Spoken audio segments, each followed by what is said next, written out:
El Frente Frío 15 activó alertas en el norte del país tras el aviso del Servicio Meteorológico Nacional.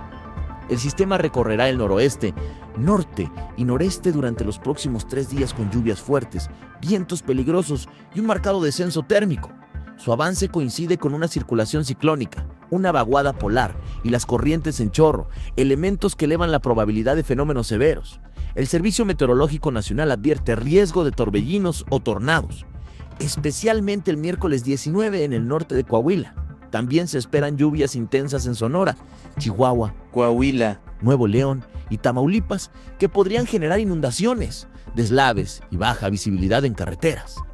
Las rachas de viento alcanzarán 60 a 80 kilómetros por hora y el jueves podrían elevarse hasta 90 kilómetros por hora en Chihuahua, Coahuila y Durango. Las temperaturas serán otro factor crítico.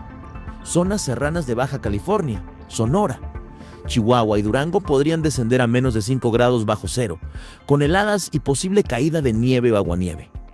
El frío también impactará la mesa central con valores entre 0 y 5 grados en varios estados. Las autoridades llaman a extremar precauciones por la combinación de lluvia, viento extremo, nieve y posible actividad convectiva. El monitoreo continuará mientras el sistema avanza hacia el noreste del país.